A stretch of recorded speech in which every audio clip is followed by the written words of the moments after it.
Welcome, everybody, to another episode of the From Adversity to Abundance podcast. I'm your host, Jamie Bateman, and I am pumped today to have with us General Gregg Martin, aka the Bipolar General. Greg, how are you doing today? I'm doing great. Thanks, Jamie. Absolutely. I've been really looking forward to this episode. It's for multiple reasons. We've got the Army background in that we share. You did a couple more years in the Army than I did. that that's a joke. Maybe a couple more, 2 or 3 more decades. But so I know you have a very storied career in the Army, which I'm excited to chat a little bit about. And obviously, you since we already mentioned a little bit, we're going to focus some on a lot on your background as far as your mental health, and which is something I've really been wanting to talk about a lot more on this show. Just mental health in general, mental health for entrepreneurs specifically. It is such an important topic, and unfortunately, in our own home, we've had some real serious issues recently, and so I won't go into too much detail on that, at least not on this episode. But it's, like I said, unfortunately, has kind of come front and center for our family, and this year specifically. So, selfishly, unselfishly, whatever you want to say, it's something that I'm very much interested in, more so than I was a year ago. And it's amazing how little we actually know about the whole topic. But I imagine you're, compared to me, quite an expert on it. So I can't wait to dive in. So I appreciate you being vulnerable and willing to put your story out there like you are. I know you have the book coming out, which we're going to talk about. So, Greg, I'll stop rambling. Who are you, and what are you up to today? So I am Gregg Martin, PhD, retired two-star general from the Army. Uh, I have a bipolar brain. I've lived on the bipolar spectrum pretty much my whole life, even though the real official onset wasn't until 2003 in Iraq. I had decades of terrifically successful service. I then went through a mental health bipolar crisis. I began my recovery journey 7 years ago, and I've basically rebuilt my life. And my new life mission over this past 7 years has become sharing my bipolar story to help stop the stigma, promote recovery, and save lives. And so that's what I do. I do it through writing. Jamie just mentioned I've got a new book that's coming out. So I do it through writing. I've published about 25 articles. I've given probably close to 100 talks and presentations and interviews and podcasts. And I confer with lots of different people on the subject of mental health, resiliency, bipolar disorder. So that's what I do, and that's who I Yeah. am. No, I appreciate that. And the book is called Bipolar General: My Forever War with Mental Illness. And I guess it's in collaboration with the Association of the U.S. Army. We'll get into the book a little bit more later for sure. And before we jump into your backstory with regard to, primarily the adversity that you've faced on the mental health side, can you share from a military background standpoint a couple of the highlights from your military career for us? Yeah. Well, first off, I started my career going to West Point and was graduated near the top of my class. Once I got out, I graduated from Army Ranger School, and then I went to Germany as a platoon leader in charge of about 30 soldiers. And my branch was engineers, so we did combat engineer missions. And then I loved it. I loved leading soldiers, taking care of them, working with them. Loved the mission, exciting, dangerous, important. And then I went on to become a company commander. And then along the way, I ran 7 marathons in under 3 hours. And then Wow. the Army sent me to grad school where I got 2 masters and a PhD, which, that work level and creativity level was reflective of a bipolar brain. I had a low level of mania which they call Mm, hyperthymia, which gave me a near continuous level of low mania, resulting in excess energy, drive, enthusiasm, problem solving skills. From mm, there, I just kept serving in the Army. Each time I had a chance to get out and go do something else, the Army would give me a great assignment, schooling, something I really wanted to do. So before you know it, I had over 30 years in the Army. And the highlight of that time, I got all top ratings, also got married, 3 kids. But the highlight was the Iraq War, where I was a brigade commander in charge of thousands of combat engineer troops. We deployed from Germany to Kuwait, attacked onto Baghdad, and then spent a year fighting really a guerrilla warfare inside of Iraq. So that was really the highlight of my career. I did mhm. 7 different jobs as a general officer, culminating in being the president of National Defense University. Wow, it's there's a lot. Thank you for your service, of course, and that is quite a bit of impressive service for sure. So you were in Iraq in 2003 to 2004. Is that when it Yes. was? Gotcha. Got it.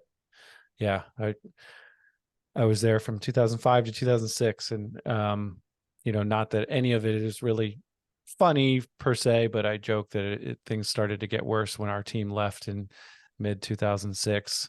And that's, you do the math on why things got worse. No, I'm kidding, but um, yeah, absolutely, certainly a guerrilla warfare, very asymmetrical, and didn't necessarily go with the way we'd hoped.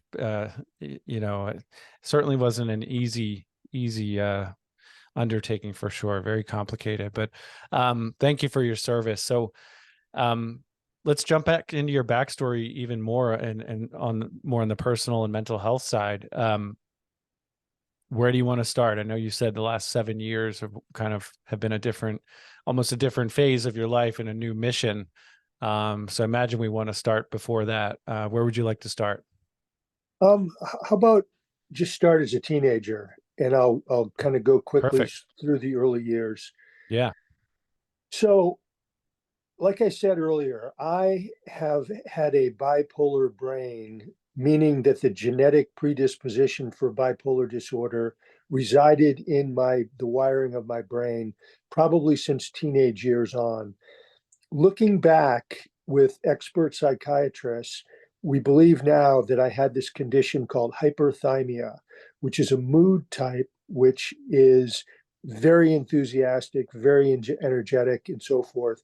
And that gave me an added boost and enhanced my natural talents and performance all the way from teenage years, through high school, West Point, through the Army. And it was a benefit. It helped me Mm, until it went too high. And the mm, point at which it went too high was during the Iraq War.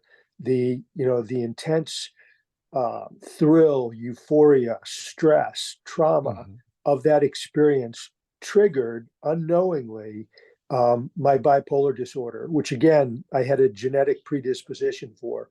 So in mhm, 2003, I went into mania, but it was a high functioning, not extremely high level of mania. And I felt like Superman. My performance went up. I mm, felt better than I had ever felt in my life. mm, And that went on for the whole year in Iraq. But when I came home to Germany, I fell into depression and was mm, in depression for almost a year. And that was all in 2003, 2004. All over the next, from 2003, which was onset of bipolar disorder, through 2014, where it went really acute. My bipolar disorder was unknown, undetected, unrecognized, undiagnosed. But I started going into higher highs of mania, lower lows of depression. And the cycle kept getting higher and lower, until by 2014, I went into full blown mania, where I essentially lost my mind and went into a state of madness. At that point, my boss, who was the chairman of the Joint Chiefs of Staff when I was the president of National Defense University, made the decision he needed to pull me out of the presidency of the school, both for the good of the school and my own personal health. So he did. I actually got a call on a Friday afternoon, and it said report to the chairman's office on Monday morning at 10 o'clock. And I didn't know, because I was so manic, I didn't know if I was going to get promoted or fired. Mm-hmm. I did know there had been a lot of uh, uh, sort of anonymous complaints against me, saying that my Mm, behavior and my judgment were over the top, out of control, reckless, and beginning to hurt the university. And a lot mm. of people had lost confidence in me. So when I went in to see the chairman, the first person I saw was the lawyer. I said, "Whoa, no promotion today," because the lawyer's in his office. That's a bad sign. And Sure. and the chairman came across the room, gave me a big hug, said, "Gregg, I love you like a brother. I give you an A+ for your work at NDU, but your time is over. You have until 5 p.m. today to resign, or I'll fire you."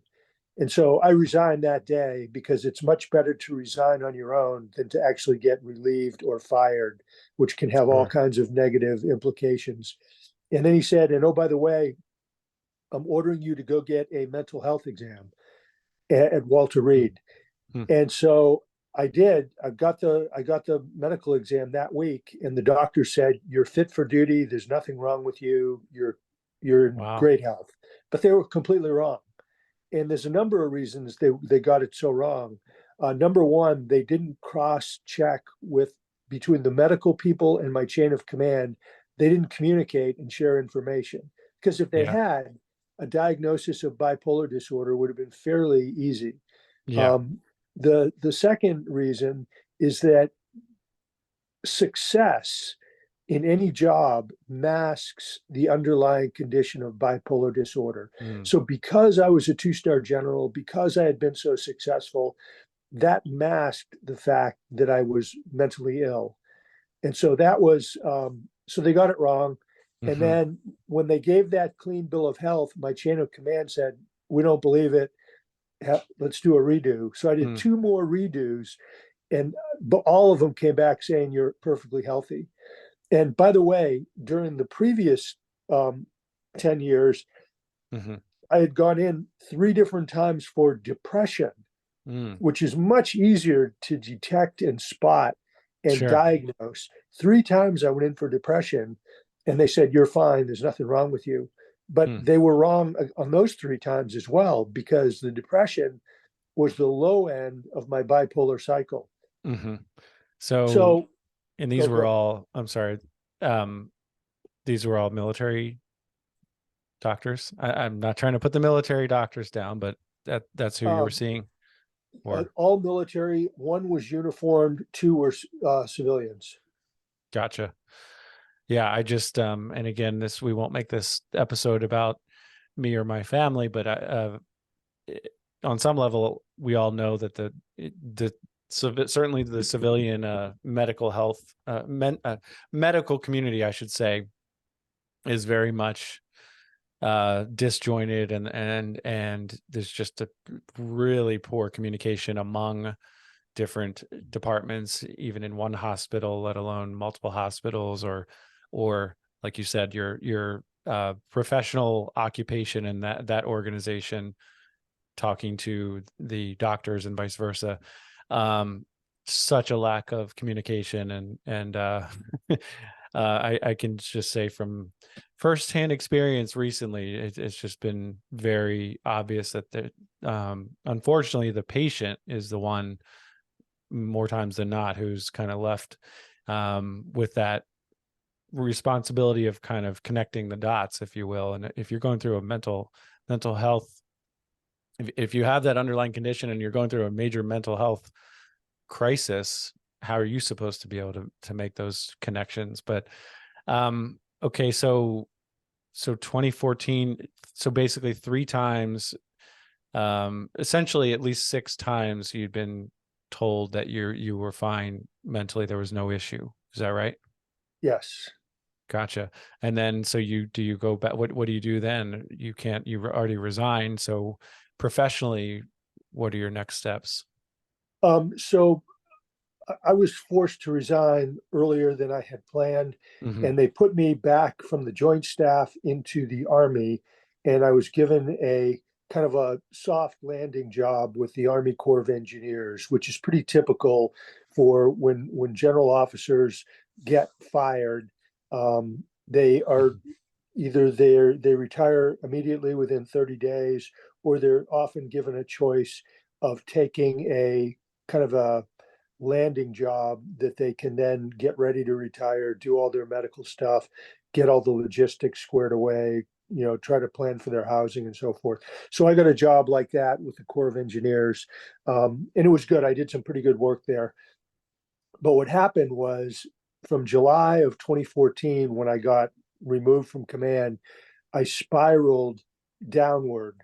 And by November, I had fallen and crashed into hopeless, dark, deep, crippling depression with terrifying psychosis. And so I went back into the doctors and said, hey, there's really something wrong with me. And at that point, they were able to diagnose me with bipolar disorder. And from that point on, I was incapable of working or doing pretty much anything. They tried a bunch of different medications. None of them worked. They just made me sleepy. I, I retired a few months later, moved up to New Hampshire where we had a home, and went from bad to worse. By the way, there was no continuity of care. So the military medical system just basically dumped me into the civilian world. And I was in such a bad mental state. I had no ability to navigate the medical system. And my wife was trying to move. So it was pretty bad. And I would say I got worse over the next year and a half. And I spent about 2 years in bipolar hell where I could barely function, terrifying psychosis, which I can talk about, which led to suicidal ideations. And then the depression so crippling I could, barely do anything. Ultimately got hospitalized in the VA and spent 2 weeks in the inpatient psych ward, and then 4 more weeks living in the VA hospital in a dorm room. And the VA I think did a very good job, but they still didn't really get me on the path of recovery.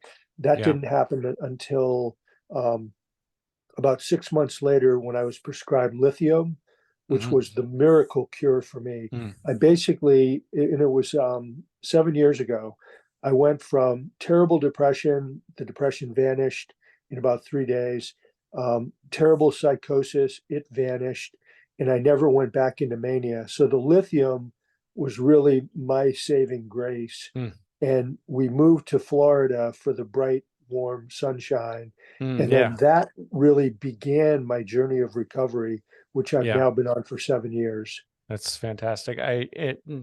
Well, the recovery and sunshine is fantastic. It's not fantastic that you've had to go through all of this, but um, yes, I can relate with a good bit of that. Not saying I've personally been through what you've been through, but um, close family members spent a lot of two different iterations in the two different psych facilities inpatient this year, and you're dealing with the emergency department for a week until a bed opens up, an inpatient bed opens up, and then you're absolutely right that you think, well, we're thinking, okay, the goal is to get this person healthy again. Really, it's just the beginning, and really the goal in the inpatient facility, at least from my experience, is just to get things kind of stabilized, right? And so less of an emergency slash, make sure everybody's safe, right? But there's not a whole lot of recovery going on there.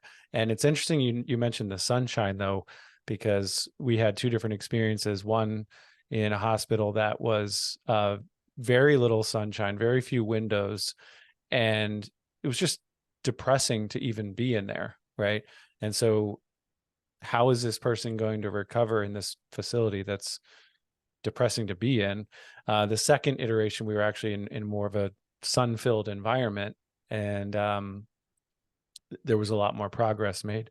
So that's that, and that's I've been learning a lot more about this stuff this year. Personally, and I'd love for you to correct me where I'm wrong or chime in.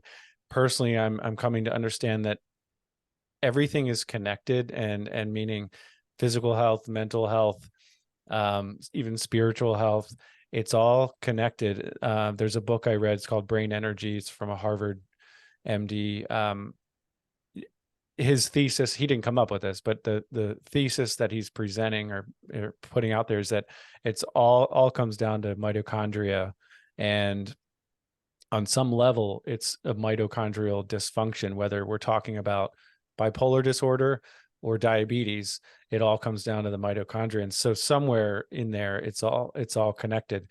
So we've been taking a very, I guess, holistic approach, like it sounds like you have been, with regard to medication and all of the things that everyone needs: sunshine, good diet, exercise. Like whether you have a diagnosed mental condition or not, we all need that. And so, but that's fantastic. What else? I mean, through the 7 years, I mean, first off, the 10 years prior just sounds, I mean, it just sounds awful. And I'm very sorry you had to go through that. 10 years is no joke. But from the 7 years during your recovery, I guess what are some of the main lessons that you've learned?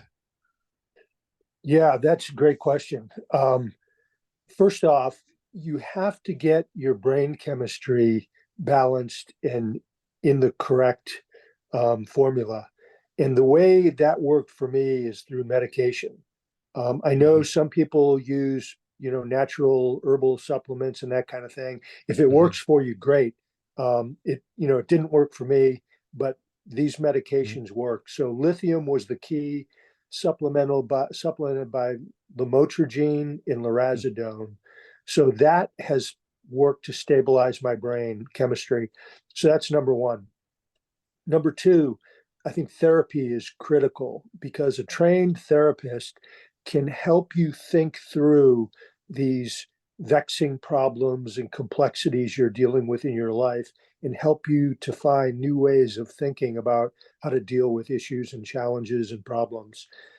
Third, which you mentioned, is healthy living, which we all know we all need that. So it's Mm-hmm. good diet, exercise, plenty of sleep, low stress, plenty of water, all those tenets of healthy living.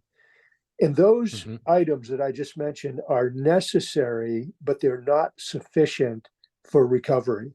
So Mm. to really recover, you have to take those attributes I just spoke of and anchor them into what I call the 5 Ps, the Mm. foundation of the 5 Ps, which are first, people. Surround yourself with Mm-hmm. a network and a circle of fun, happy, energetic friends.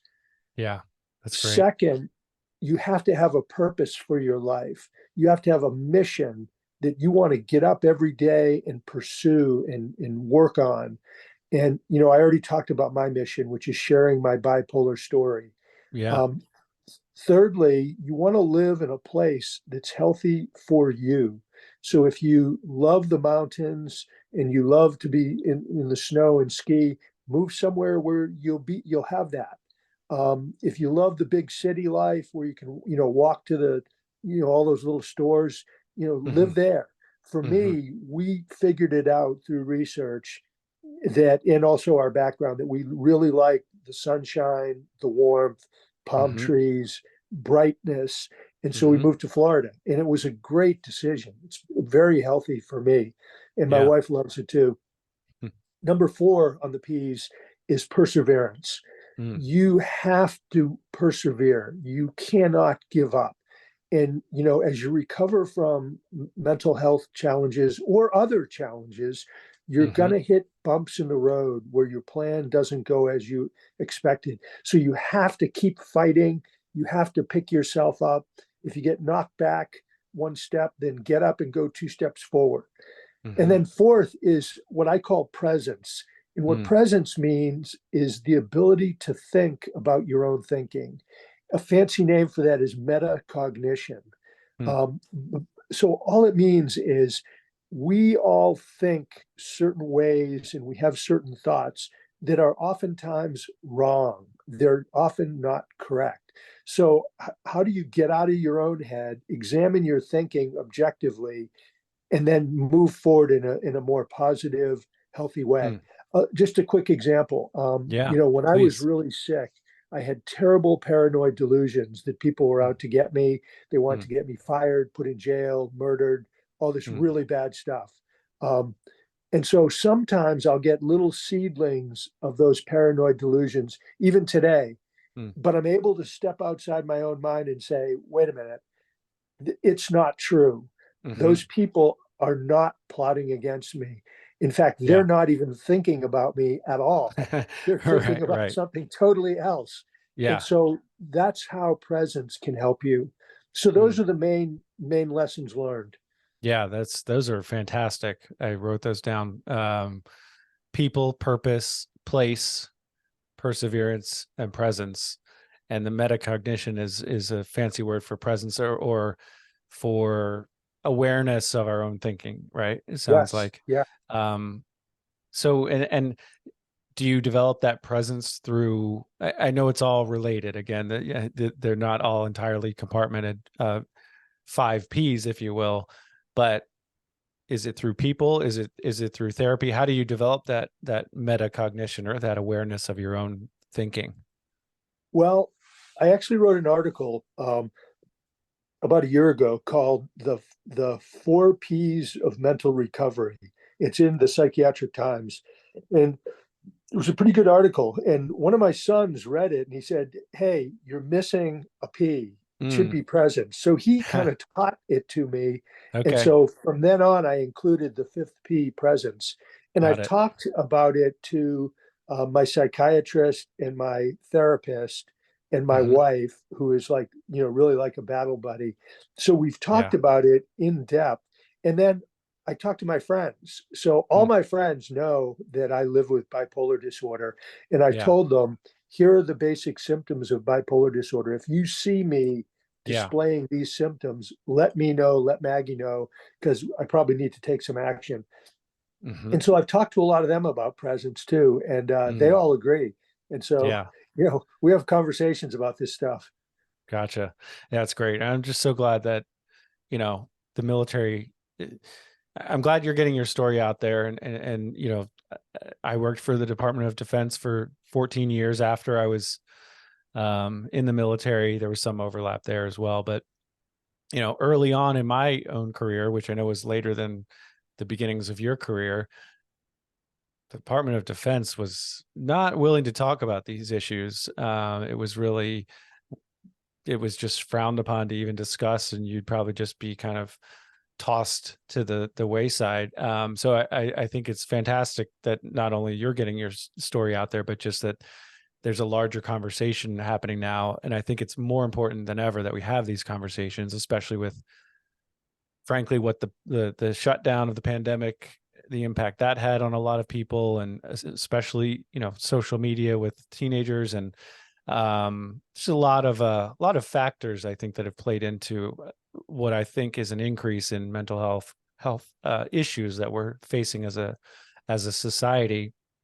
Um, what have you noticed over, I guess, changes on a, I guess, macro scale over the last, say, 30 years with regard to the discussion around mental health? I would say that it's come a long way and it's become more normalized. And Hmm. I'll give you some examples. I think the Vietnam generation taught us all about PTSD, which is a huge challenge and a huge Sure. issue. But prior to the Vietnam generation, I don't think people were aware of what PTSD was. Hmm. And then when we hit the 9/11 wars, Iraq, Afghanistan, Hmm. I think the military and the civilian society already were pretty good about understanding PTSD. And Hmm. I think we knew how to deal with it, and people were allowed to continue to serve. And there was a pretty open discussion about it. But Hmm. it took a little while before you had the same results with depression, which is the most Sure. common mental illness. I mean, Mm.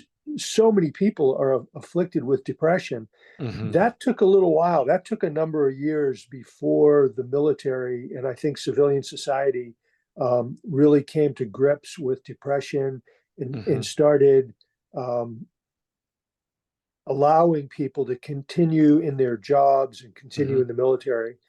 And Sure. then in rapid succession, you went from PTSD and depression Hmm. to then you had traumatic brain injuries, which are not Hmm. a mental illness, but they Hmm. result in symptoms that are like mental Hmm. illness. So you had Hmm. traumatic brain injuries. That took a while to kind of get grips on.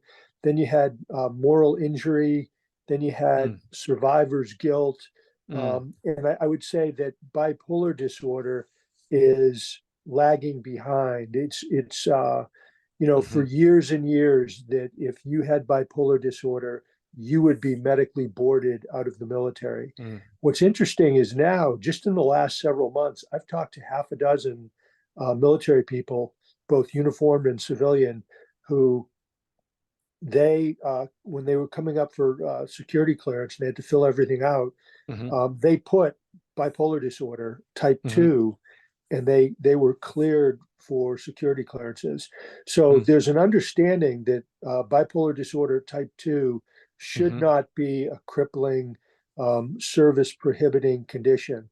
Sure. Bipolar disorder type 1, which is what I have, Mm. which is more mania, Yeah, which is the really dangerous condition with depression. That one is pretty much still you're medically boarded out of I the see. military. Gotcha. um, but I think we've come a pretty good way. We have a way to go. We've pushed a lot of the services for mental health down to lower and lower levels to where you now have mental health professionals in down at the battalion level. And, Mm. and that a battalion's about 500 troops. So it's a Hmm. pretty low tactical level. I mean, you Yeah. never had that before. You didn't No. have mental health. It was way up in a big hospital, Yeah. above the division level. Right. So that's a good thing. They're the service members are getting more and more training in what the basic symptoms of the most common mental illnesses, what they Mm. look like, so they Mm. can spot it. And Mm. we have a battle buddy system or peer support system, and so they're supposed to talk to each other if they notice problems, and then if there is a problem, they should go in and see a mental health professional, and it doesn't necessarily go in their official records. So you can get help and treatment at a low level, and it Hmm. stays private without I going see. up the chain of command. So I Yeah, think there's some good things happening. absolutely. No, that's a lot of progress you just detailed. That's, yeah, because that was always a fear for a lot of people is that if this gets documented, it's going to ruin my career, and that what does that do for my family's well-being, and you know so I can't talk about it or I can't actually share that. So yeah, that's very good progress for sure. So what would you say are the biggest? I mean, there's a ton, like I mentioned earlier. I know we've come a long way with our understanding of how to diagnose these things, and I say our like I'm a doctor, but just as a community, we've certainly made a lot of progress in understanding what we're actually. Let's just talk about bipolar disorder specifically. Um, what are the gaping holes with what progress needs to be made? What do we not understand? And what needs to be changed, or where should we focus as a society with regard to resources and learning more? Well, the scientific and medical community are working day and night to try to find ways to detect bipolar disorder before it manifests itself and the person suffers severe symptoms, oftentimes at the cost of their family, their marriage, their career, their finances, addictions, incarceration, and death.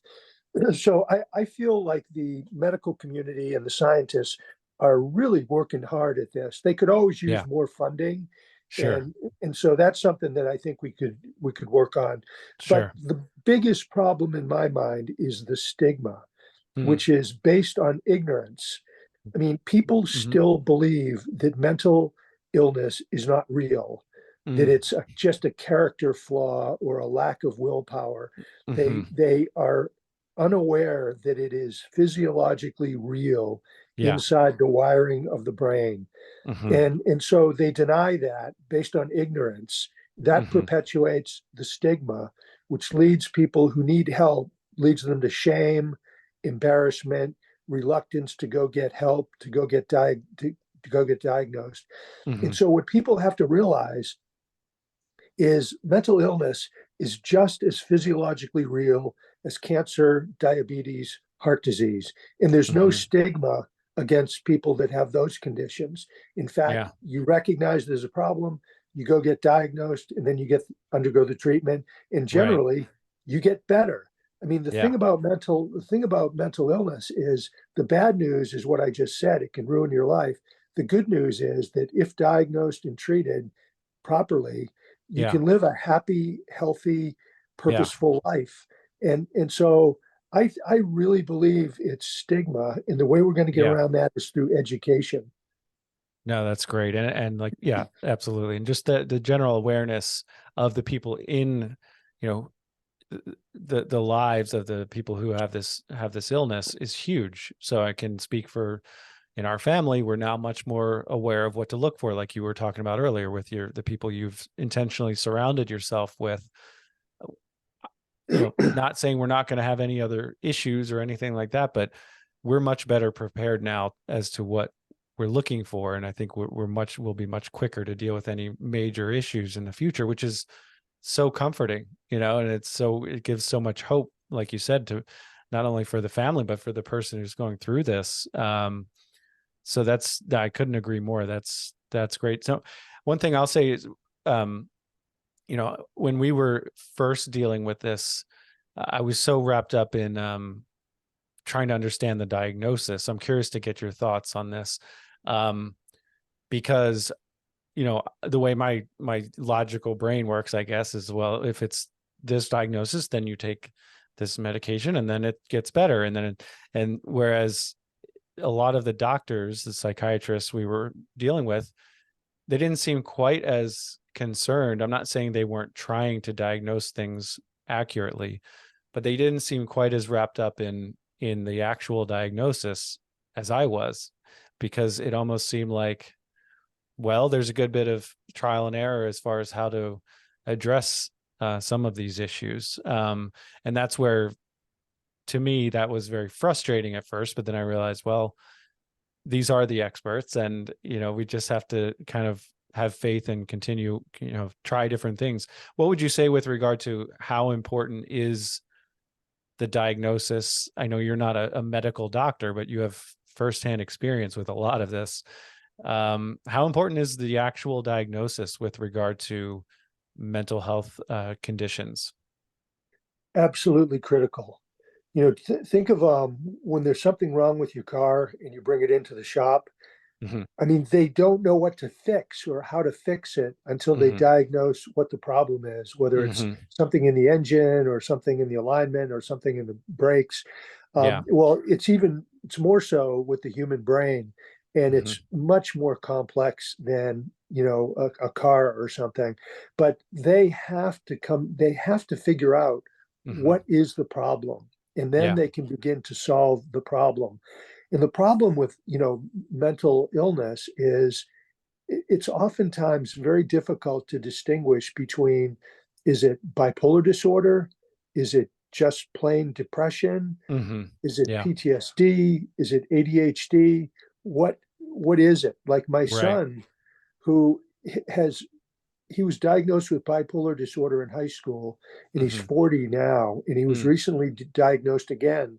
But during those intervening 20 years, he was Mm-hmm. diagnosed with, you know, four or five other things, not bipolar disorder. Mm-hmm. And it was only recently when he underwent, not only he had two different psychiatrists, a psychotherapist, and he went to a neurologist. It was only Mm-hmm. then that they were able to really pinpoint, Mm-hmm. yes, you have bipolar disorder, which was Yeah. the first time in 20 years. And so now they're treating him with the Hmm. right medication and the right therapy for the condition That's that he great. has. Yeah. So I'd say it's Yeah. critical.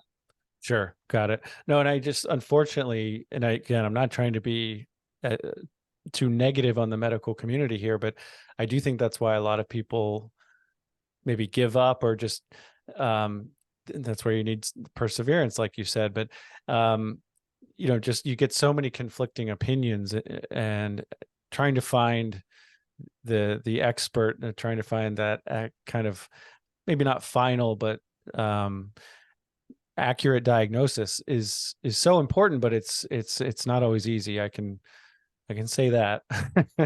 um, so and that's where, but the reality is actually that's what kind of gets back to one of the themes of our show here, which is my podcast here, which is taking ownership of your life and taking ownership of your situation. And the reality is, yeah, it would be great if the doctors figured it all out and got me fixed tomorrow.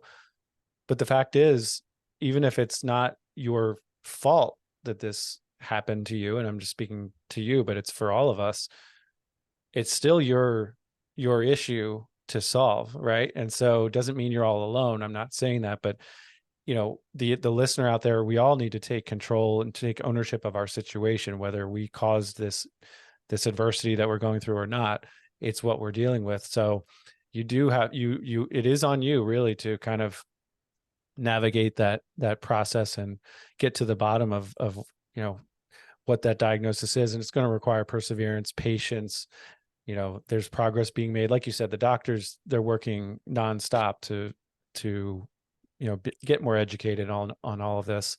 um well, one more quick question on bipolar disorder.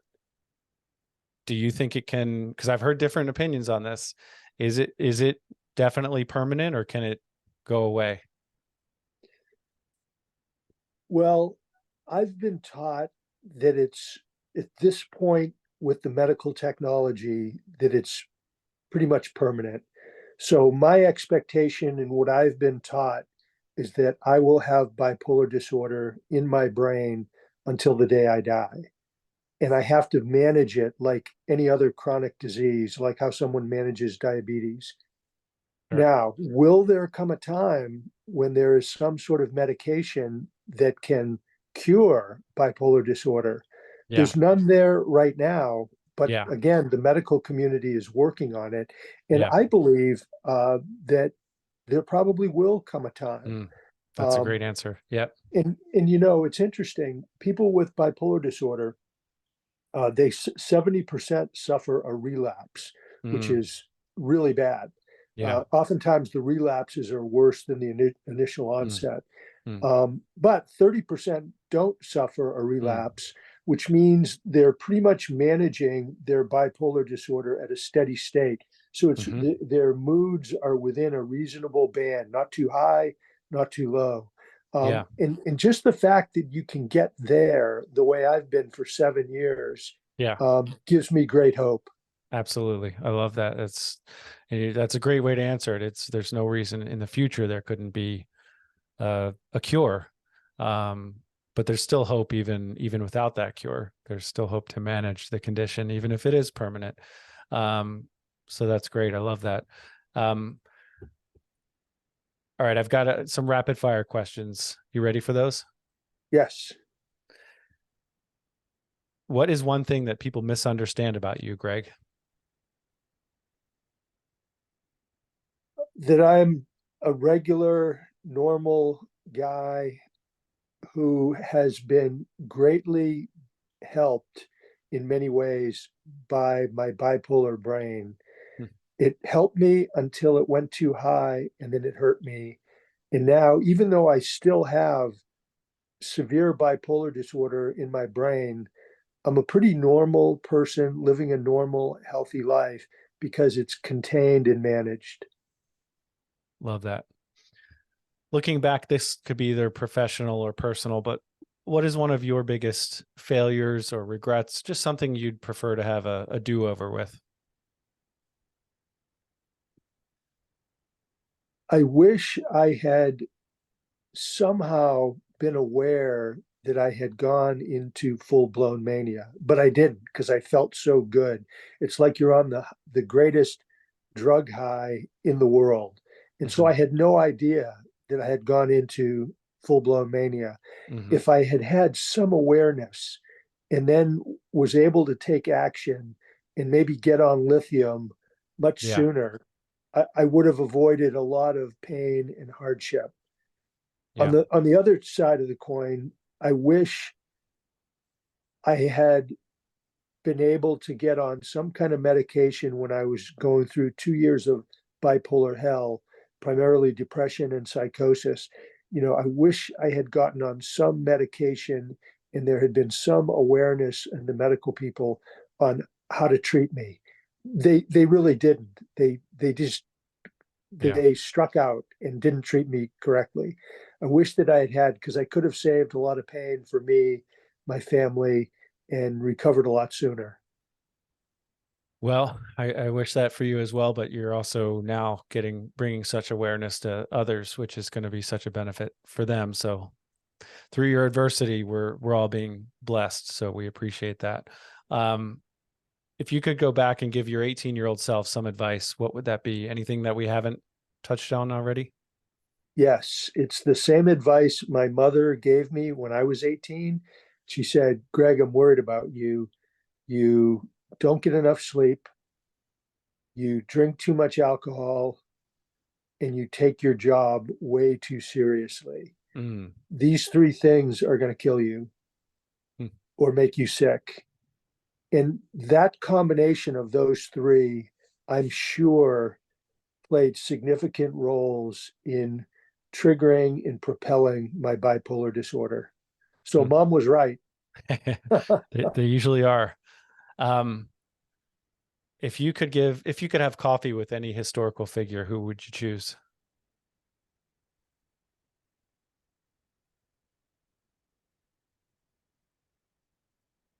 I would really like to talk to Teddy Roosevelt Mm. because most people who really look at him and study his life and his behavior and his Hmm. his writings and his diaries and his letters come to the conclusion that he had pretty serious bipolar disorder. Mm. And but when you look at a list of the most famous people with bipolar disorder, oftentimes he's not on there. I'm not Mm. sure why. And then Interesting. sometimes he is. But I would like to have a conversation and Mm. really get into his behavior, which was pretty extreme, and Sure. and sort of see for myself. Yeah, that's a great answer. If you were given $10 million tomorrow, what would you do with it? Well, I'd pay off all of our bills. I would probably set aside something so that my own family and children and wife were pretty secure financially for their own future. And then I think I would donate it to bipolar and brain research. Hmm. There are foundations and associations around the Hmm. world that this is what they do, this is what they focus on, because Hmm. it's been such a close and personal part of my life that I would like Yeah, to make a difference. And, several $1 million could make a huge difference in the research. sure. Absolutely. So you mentioned your wife, and I don't know how specific you want to get, but obviously what you've been dealing with specifically in the last 17, 18 years has I'm sure had a major impact on her and the rest of your family. How has everything, this isn't part of my rapid fire questions, but how has all of this impacted your family? I'd say it's been pretty rough to see me, so successful and then go into this, insane madness and then the horrible depression with psychosis, which is pretty scary for everybody. I think it Yeah, really shook them up. It disrupted the family. It, threw a monkey wrench into everything, sure. shook people's confidence. Um, Fortunately, everybody stuck with me. Nobody, abandoned me or walked away. And Yeah. my wife, it's interesting. We just talked about the five P's.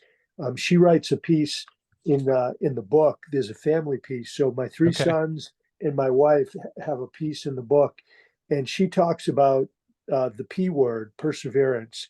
That when I was Nice. in really bad shape, that she just kept persevering one day at a time, one foot in front of the other, never giving up. And she said the big reason that kept her going was that I never gave up hope, Hmm. that I kept persevering, kept fighting, kept trying to Yeah, get better, even though it was a long, slow, uneven process. sure. But that your own perseverance, it can add to someone else's, and you play off of each other's strengths and hope there. That's wonderful. What is well, before we dive into the book, do you have another book besides your own that you could recommend for our listeners, either on mental health or the military or anything, any topic? Yes. The first book I would recommend is it's called A First Rate Madness: Uncovering the Links Between Leadership and Mental Illness. Hmm. And it's written by a professor of psychiatry at Tufts University called named Nasir Nassir Ghaemi, Ghaemi. It is an absolutely fascinating book that looks at these historic world leaders and tracks them in terms of brain health, mental illness. And he comes to the conclusion that these big leaders with pretty serious to severe mental illness tend to be better crisis leaders, Hmm. but not as good during routine peacetime. And Hmm. people with a quote unquote normal brain tend to do better in normal times, but Hmm. not as well during crisis. And there's all kinds of examples. The one I'll just give that's most notable is probably Winston Churchill, who had severe bipolar disorder. Hmm. They called it manic depressive illness back in those days. But he was Hmm. a phenomenal wartime leader, Hmm. but he wasn't so good when there wasn't a Hmm. war going on. And uh, I've worked with Professor Ghaemi, who has really helped Hmm. me understand myself. But that's one. Hmm. There's another one. We've been talking about bipolar disorder, and I have type 1. Hmm. There's another really good book recently written. It's called Brainstorm, um, Okay. from it's called Brainstorm Hmm. from uh, I can look it up for us. something in her name is Sarah, Sara Schley, Schley. But Sarah's book um, goes into great depth about bipolar disorder type 2, which Okay. is very low level mania and a lot of depression, and very tough to diagnose. Bipolar 1 is much more easy to diagnose because of the spikes into mania. And Hmm. Sarah's book is good because it covers the other end of the bipolar spectrum. Mm. Which is that generally more common but harder to diagnose, you're I saying? think so. Yeah. There's another, it's not a book, it's a website that's called Psych Education, and it's Dr. James Phelps, Okay. Phelps, and it takes about 35 minutes to go through the modules of psych education, and it is brilliant in its Mm. explanation of mood disorders. That's great. Yeah, and Sarah's book is Brainstorm: From Broken to Blessed on the Bipolar Spectrum. So Yes, I'll have to check that out. And the one I mentioned is called Brain Energy, um, which is it was fascinating to me as well. It's a little bit controversial because a lot of what people took away from it largely was that everybody should do the keto diet and that fixes everything. And that's not at all what he says. He says that he has had some success with the keto diet with certain patients, and that can help in a lot of cases, but he absolutely believes in medication and sort of more of the, I guess, traditional medical approach to addressing mental illness. So that's another one that I'll throw in there as well. But let's talk about your book before we get out of here. So Bipolar General: My Forever War with Mental Illness. Can you dive into the book a little bit for us? yeah. I would say that the book goes into much greater depth and detail, um, on all the things that I've already talked about. But it tells the story of, my life from, uh, probably teenage high school years all the way through to into my journey of recovery. So it covers all of that. It goes into my service in the military, my success, which was, really, really high success. I got top ratings my whole Army career, made it to two-star general, had very prestigious jobs, was a successful brigade commander in combat, um, you know, married for 40 years, three kids, talked about the marathons, talked about the degrees from MIT. So very, very successful career and life of service. So I talk about that. And then I talk in depth about my mental health crisis. The onset in Iraq, then the intense, crazy mania interspersed with deep, crippling, hopeless depression, and then ultimately, terrifying psychosis of my, continuous visions, hallucinations of my own bloody, violent death in prison, and that just plagued me. And I had other hallucinations of this invisible force that would throw me underneath a rapidly moving 18-wheeler truck, and then I'd see my arms and legs and head go flying out. Or if I was driving in a car, the invisible force would grab my hands and turn the wheel into an oncoming truck. And those are actually called passive suicidal ideations. Mm. So I talk all about those. I talk about the many, many episodes of mania and depression, the 2 years of bipolar hell, as I call it. And then the beginning of my turnaround, which was the inpatient stint at the VA hospital psychiatric ward, what that was like, what it did for me, how it helped me, how it kind of put me in a little bit more of a steady state, even though it was still 5 more months before we tried lithium. And then with lithium, my symptoms, pretty much vanished. And the lithium built like a ceiling above me and a floor below me. So if my Mm-hmm. brain wanted to go into mania, it couldn't because it would bump into the ceiling. If it Mm-hmm. wanted to go into depression, it couldn't because it had hit the floor. Mm-hmm. And then the move to Florida, then how I really rebuilt my life, built a whole new life. And then I go into a lot of lessons learned and recommendations, for both the military and the civilian world. And it's really important to talk, it's much bigger than the military because Yeah. virtually 100% of the global population is somehow touched by mental illness. Mm. About 20% are afflicted with mental illness, like Mm. right now.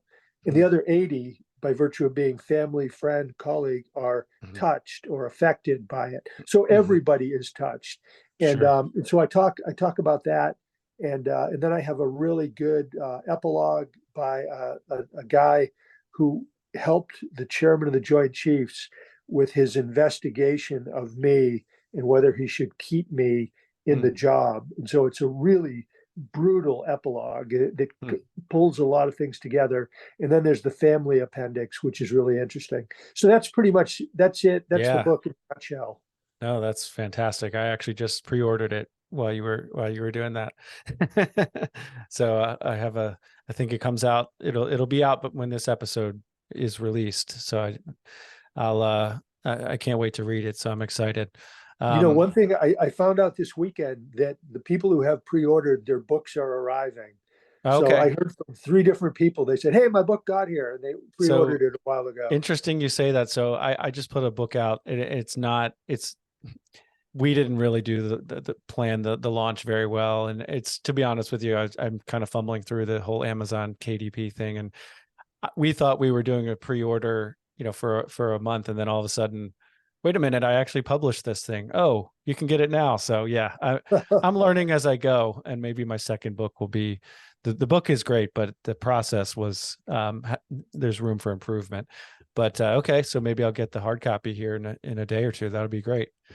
Um, what besides before we ask you where our listeners can find you online, Greg, is there anything we have not covered that you would like to? Yeah, there's one thing. There's always hope.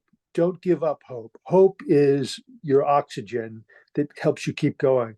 And touching back to the stigma piece, there's a great example of how we can overcome stigma as a society. If you go back to the 1970s, women with breast cancer were stigmatized. They were Mm, ashamed, embarrassed, they kept it in the closet until mm, Betty Ford started talking openly about it. And she was President Ford's, wife, first lady. And she started talking about it. And pretty soon it became normalized. And now, 50 years later, women with breast cancer are celebrated as heroic figures battling mm-hmm, this terrible disease. I mean, mm-hmm, the NFL wears pink shoes and pink mm-hmm. ribbons. So Yep. if we could do that for breast cancer, we can do it for mental illness. 100%. That's great. I love that about never give up hope. That's fantastic. Well, Greg, where can our listeners find you online? They can go to my website, www.bipolargeneral.com.